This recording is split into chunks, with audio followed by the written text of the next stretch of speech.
Assalamu alaikum. Hello, everyone. Welcome. How are we? We need more Yeah, energy. We need more we need energy. more energy. Come on. There we go. There we go. Enjoying yourself so far, everyone? Day 3? Been a great event so far? Amazing. That's what I like to hear. Well, speaking of amazing, look at who we have Where? here on stage with us. Yeah, over there, just kind of behind the screen. Thank AJ, guys, Thank you please so much. give Thank another welcome. Thank you so Warm Riyadh welcome Thank you. to this absolute champion. Thank How are you? I'm feeling good. I'm happy to be here. You've been here many times, right? Yes, I have. But never to one of these conferences before, though. Okay, how's it been so far? This is my first time. It's good. I've got family here, friends here. Really? A lot of people are interested in the future of Riyadh. I'm interested in the future of Riyadh as well. So, so far, so good. Okay, tell us more. Well, what I learned is that a lot of places around the world seem to be taken out of the economy, trying to cut budgets and slow things down, where I'm seeing that Saudi are making moves for growth and investing in the economy. So it's a place of growth, and that's what I'm all about. Outside of boxing, I keep a firm foot in boxing, but I also have a firm foot outside as well with my family. And Riyadh's an ever-growing place, so we thought we'll come here and have a look at what's going on.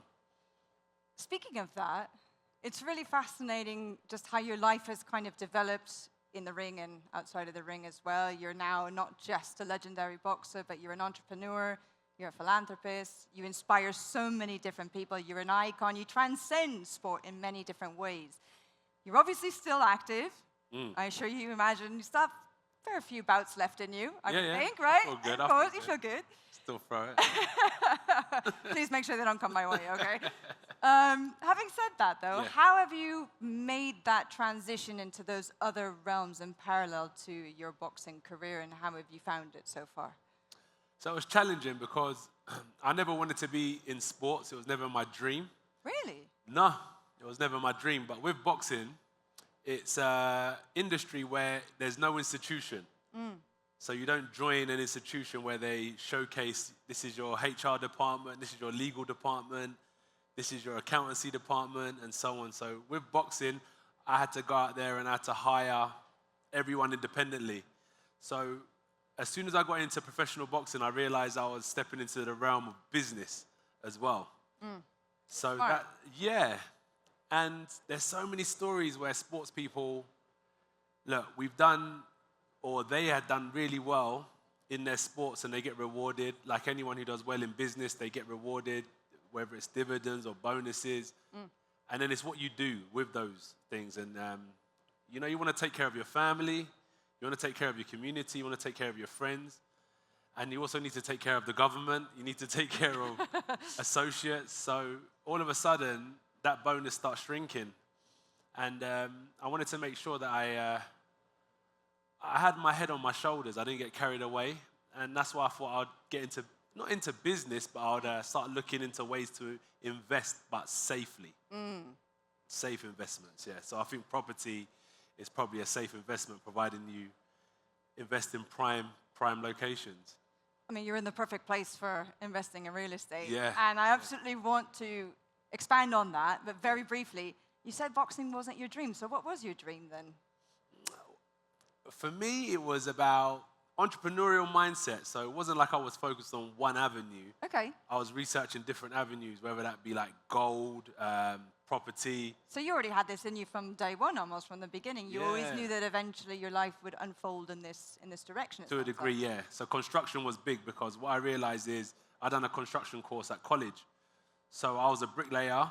I was around plasterers, which then leads on to plumbers, which then leads on to electricians. So then all of a sudden now I've got a crew of guys that can build a house. Brilliant. So from me having one trade through networking, I would meet someone else in the industry, and then what we could do is just all come together, have a project, charge someone X when it costs us X, and we make a profit. And if we do that 10 times in a year, all of us were going to be eating nicely. So that was my mentality. I'm sure they're very happy about that, right? Yeah, Enjoying yeah. themselves on a regular basis. Yes. Treating them well, of course. That's how it should be. So talking about your savvy entrepreneurship as it relates to real estate investment. I'm sure many people here would love to speak to you about that, because you have a very interesting portfolio in the strategy behind how you actually are building that portfolio. So what have you actually learned from those experiences of investing in real estate specifically? I think you've already touched on why you were drawn to real estate, but what are some of the lessons or insights that you've learned that you could actually share with people here?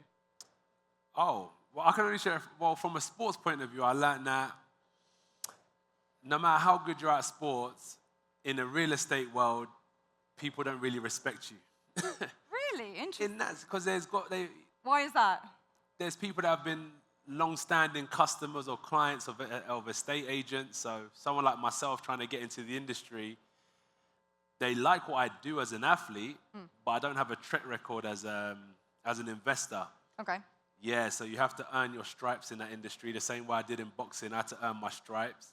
So I have to earn my stripes in real estate. And I can see that, and I feel like your reputation is very, very, very important in the sense if you say you're gonna do something, stick to it. If you say you're gonna hit a deadline, stick to it, because it's a small industry. And it's good to have a good name in that industry as well. So we've worked hard on building our name. I've got a friend, the Lazari family in the UK, who have guided me. And that was some advice that they gave me is if you say you're going to do something, stick with it. Follow through to the end. Have to, yeah. Stay true to your words. It's very sound advice. Yeah. And you obviously know a thing or two about reaching success at the highest level. You've done it on many occasions in the Olympics and even as a world heavyweight champion. Yeah. What elements of leadership played a role in help? Because obviously you've become a leader in your realm, and you're looking to become now a leader, I imagine, with your investments in real estate and all your businesses and so on. So how has that helped you both in and out of the ring in terms of having that foundation of leadership? Wow. Leading is difficult because ultimately I believe that being a leader, it's like a selfless job. It's not all about self. Being a leader is looking out for your team, really. That's what I feel it is. So it drives you to work hard. The ones around you probably feel it the most because you sacrifice time with the ones closest to you to lead the ones who are with you, helping you build a business or whatever it may be that you're trying to achieve. So that's been difficult, but I believe ruling with an iron fist, taking no nonsense. No means no, yes means yes, and people will soon learn to respect you for that as well. So it's not about being rude, but it's about being clear, and being a good leader means people know how to approach you, and when you're doing a project, which direction to go in. And you can't go off course, so there's no like miscommunication. No means no, yes means yes, and a clear guide as a leader is the best way, in my opinion. And I suppose that's why vision is so important as well, because if you can see the end goal, you can see what you're trying to attain, it certainly helps build that clarity and that path to unfold right in front of you. So yeah, vision, architectural, I call it architects and engineers. Vision is the architectural work, the actual hard work is the engineering stuff. So I feel like you got to be on the path on both ends. If you're a true leader, you got to be there at the start and there right at the end as well. Brilliant. Well, I'm very happy to say that now we can open up the floor to all of you. I know you're actually quite a big fan of speaking to people in Not really. audiences. Oh, you're not? I'm joking. Yeah, of Come course. on now. I know you enjoy speaking to people as well, not just those of us who are here on stage. So I do want to give you all an opportunity to throw some questions AJ's way if you would like. So we've got mics floating around on the floor somewhere. Just give us an arm raise so we know who it is that would like to ask a question, and we'll make sure. We've got a few here in the middle, I think it is. Okay, why don't we start with you in third row, please? Yeah, hi Anthony. My question, as a boxer and a leader at the same time, how you can coach the people insist the people to be a leader without having boxing with others? Without having boxing. Don't upset him. Okay. How they can be leaders without having boxing? I feel being a leader, initially maybe strip your ego so you can learn from other leaders. because you have to be inspired by someone else. Feeling like you know everything is not always good. So being able to sit on the table with other leaders and being willing to upgrade yourself is good. So yeah, you don't always have to do it with your fists. You can be, like when I walked into the gym, I thought I was a young, tough guy that knew it all, and I had to drop my ego and respect my coach. He told me to jump, I said, how high? He told me to run, I said, how far? And I always done extra. So as a young person that's not going to box, at work, if you clock out at 5, make sure the boss knows that you clock out at 5:30. Always do the extra mile, and it may pay off one day. It's that extra 1% that most people aren't willing to do, I imagine, right? I think it does. I think it does pay off, yeah. But in the right areas, not every time, because you can overwork yourself. But if you can use the energy in the right area, I think it will pay off, yeah. Brilliant. Thank you very much for that question. You. Yeah, let's give him a round of applause. Thank you. Who would like to go next? There in the middle in the back. Hello. Hi. Hello. Hi. It's actually I'm here. Hi. Hey, Hi, Anthony. yeah. Hi. Oh. I'm Ronak from JA. I actually live in Finchley as well, fully enough, which is Okay. why I've come to see you. So you living here now or living in Finchley? I live in Finchley. We're here for the conference. So Okay. yeah, if you need any real estate advice, I can help you out. By the way. There's So. someone here actually. A question really from your experience. I know you spend a bit of time here. You're based in London as well. Yeah. For young sportsmen that are coming up, especially from the UK and other similar areas, where do you see like the biggest opportunity for growth? For boxers, footballers that are trying to make a name on the global scale. Should they stay where they are, or should they come and explore places like Saudi and other similar places like this? It's a good question. Should you explore London market, American market, Middle Eastern market, African market? It's what you're going to bring to the table. Why I couldn't answer it straight away, because I'm thinking it's what I'm taking to the table. It's not what they're going to offer me. Because my mentality is that if I'm waiting to move somewhere for them to offer me an opportunity, I'm only as good as the people that I'm working for. What I'm going to do is tell this young kid, listen, we've got to find a way to market yourself. So no matter where you go, you're always the draw. You could be in England, you're the main man. You could be in Saudi, you're the main man. So what I mean by that, if you join the institution and now they're marketing you and they get rid of you, you're not as good anymore because you're only as good as the company you was with. So for young athletes, it's a great era because you can market yourself on so many different platforms in so many different ways, because there's so many different ways like you can get your information out there.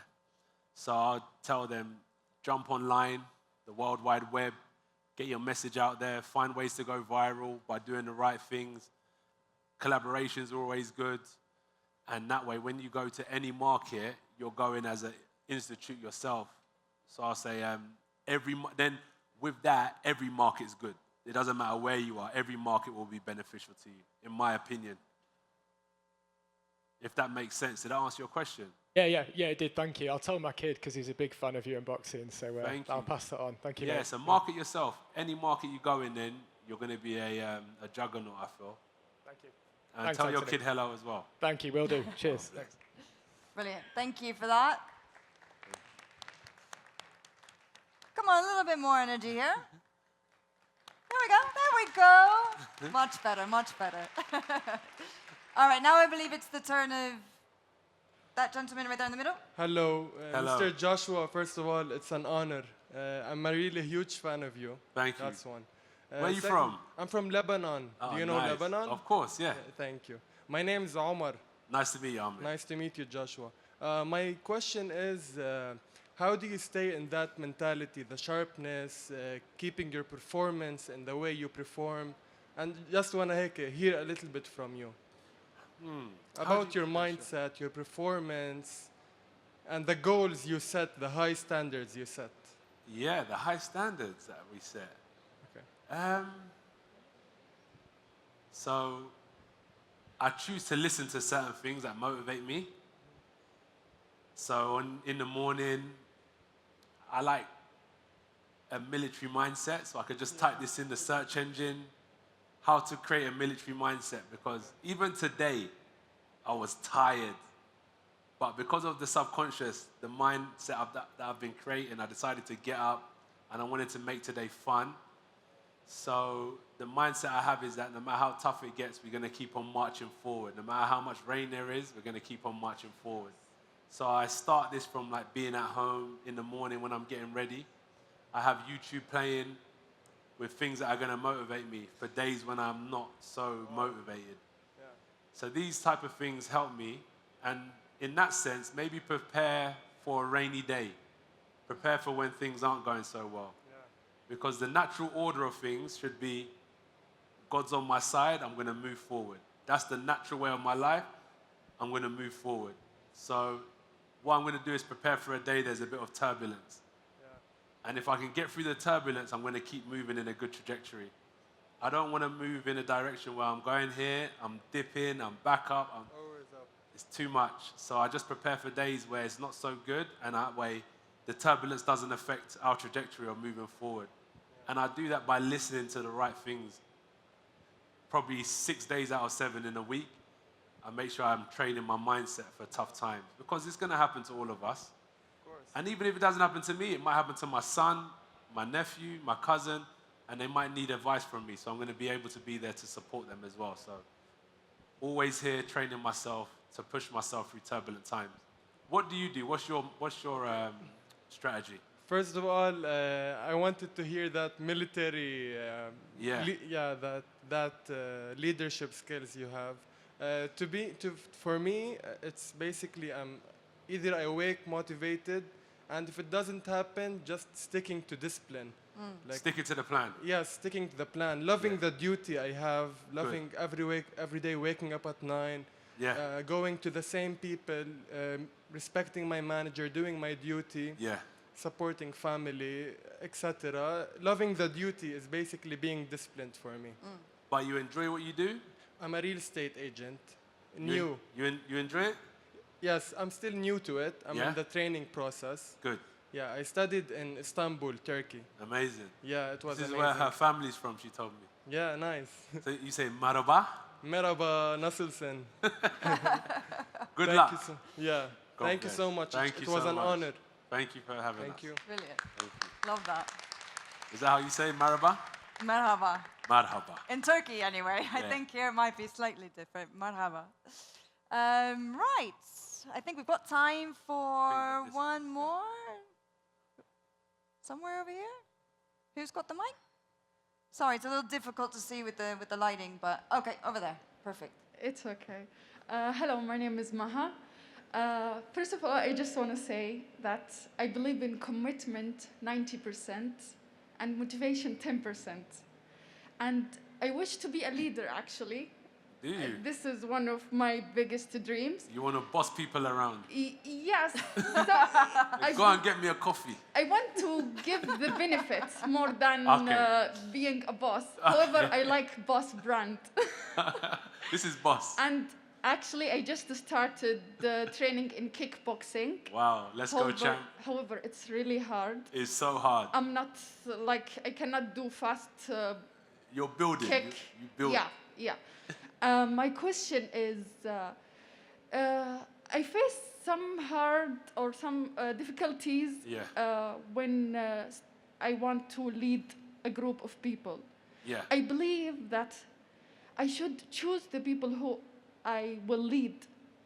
Yeah. Because actually I am a resident in a radiology, diagnostic radiology. Amazing. And in the program, the leaders are chosen by the superior, not by the colleagues. Yeah. And what I'm afraid of, the main issue that I'm afraid of is if I became a leader and the people who I lead, they didn't like me. Yeah. This is a big fail for me. Yes. Yeah, this is, how can I bust over this? I feel sometimes you're always going to be the bad person if you're a leader, because you have to do what's right for the business at times. But ultimately, you don't manage a business. I like your mentality is because you say that you manage people first. you're here for the people. And if the people fight for you, they're going to fight for the business. So I believe that you have the right mentality. So I don't see why anyone would not like you anyway, because sometimes I hear it's all about the business, forget the people, we could get someone else. It's like there's no loyalty. But you say that we want to show loyalty to the people we work with. And if we look after the people, they'll look after the business. So I think that you should think positive, because when you're talking to me, I feel that you're saying the right things. And if there was a job at your place, I'd come and work for you, because you sound like you'll look after your staff. Sounds like you're saying, lead positive. from a place of love, right? Yeah, I think she already has it. Yeah. But you need to believe in it yourself, because you're speaking very positive already. Just believe in yourself more.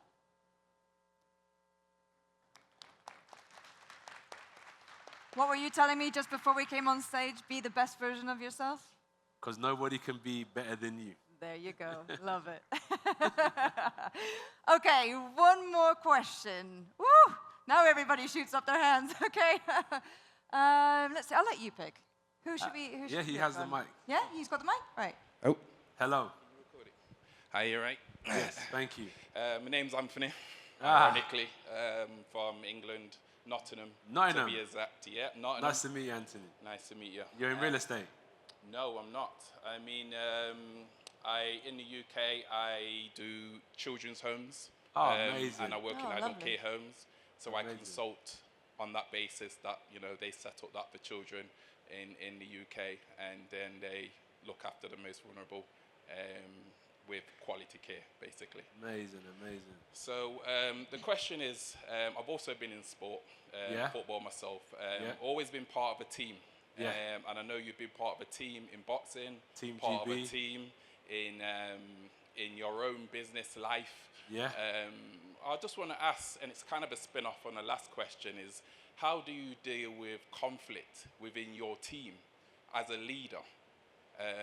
Because I feel to be a leader, you also need to know how to manage people and manage the worst case scenarios. I disappear and I put someone else in the front. And I say, you deal with it. I'm sure. But it's hard because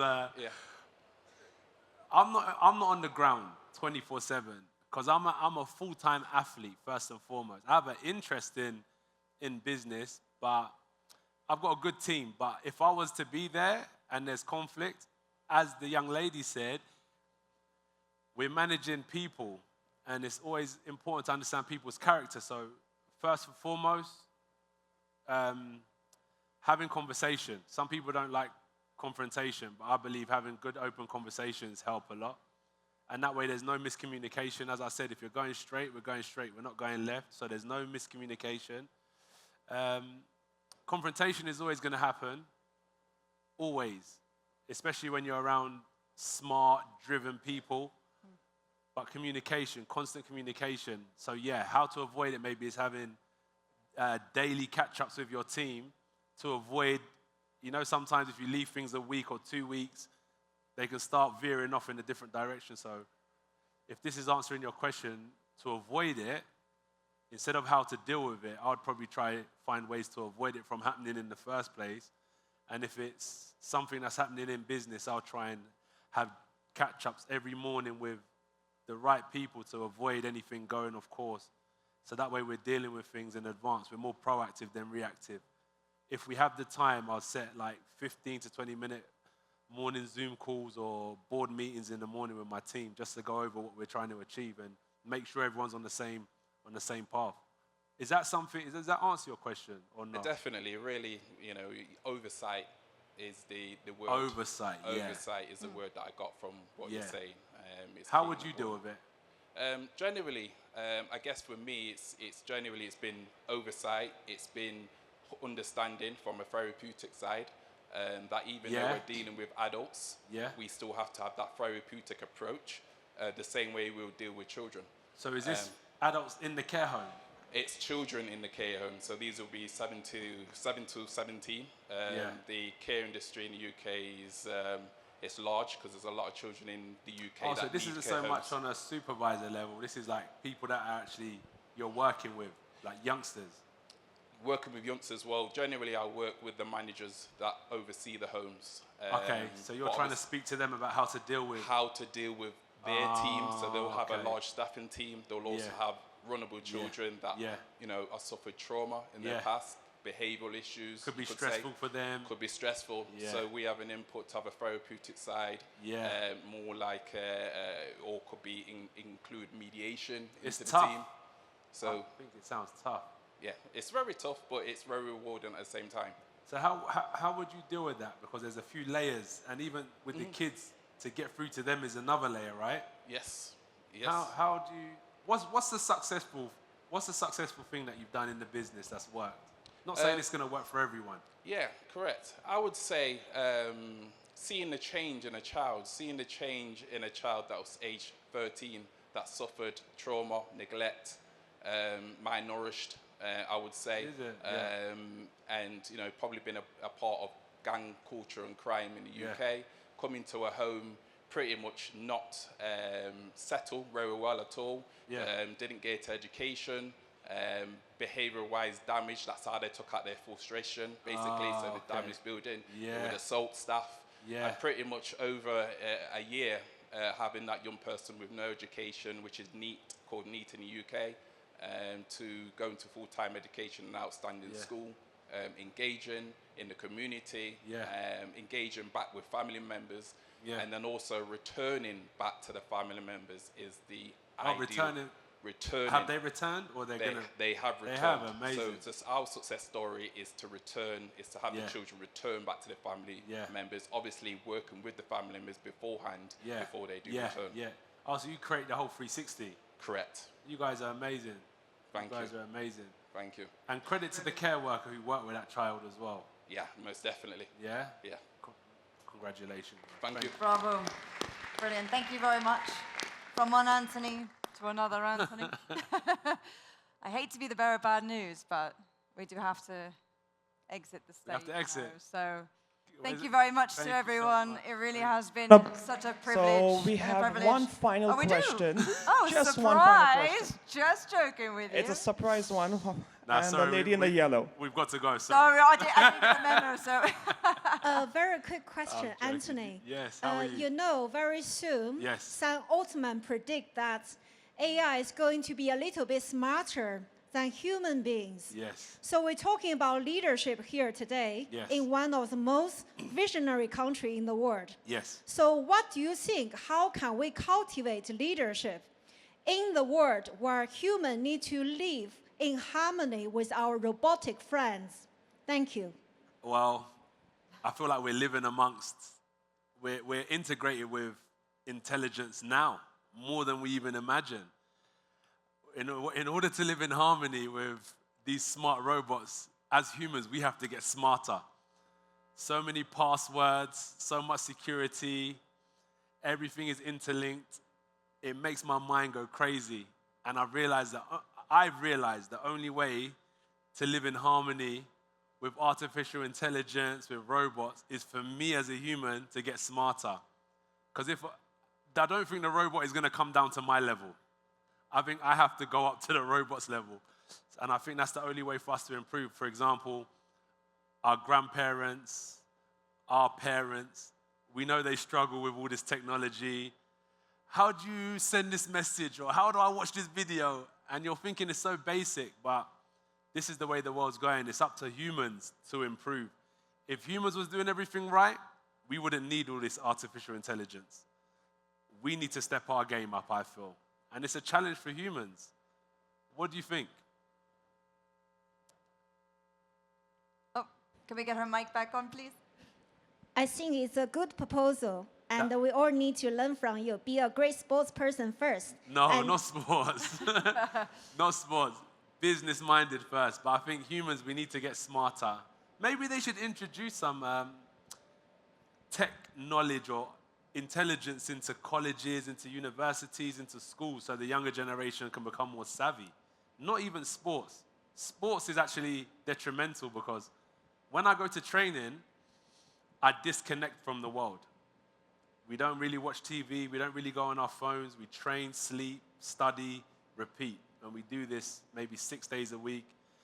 So when I come out of training camp, it's like the whole world has moved forward and I'm stuck here. So that's what I'm saying. I've learned from where I sit, it's up to me to get smarter to stay in line with the way the world's moving. So I think for the younger generations, in order to deal with it, maybe they should start introducing some intelligence into schools, because it's very beneficial, but if you don't have your hands firmly on the wheel, you'll get lost. You'll get lost. So yeah, no sports, more education, in my opinion, yeah. Coming from a leading sportsman in the world, but yes, Yeah. no sports. No sports, no sports. I have a son. Brilliant. I want him to be educated, Yeah, of course. first and It foremost. has to be one of the most Oh, of fundamental course. pillars, doesn't Yeah, it? yeah, definitely, Yeah. definitely. Brilliant. Yeah. Thank you very much. Thank you for the guys so question. much. Thank you for Yes. having me. Let's give him a standing ovation. Thank He you. deserves it, right? Give you a standing ovation. Let's give you a standing ovation. Thank you very much, Thank yeah. you so much. God bless. Hope you all enjoyed. Shukran. Thank you for being here. Enjoy the rest of your time here in Riyadh and at Cityscape Global. God bless. Thank you.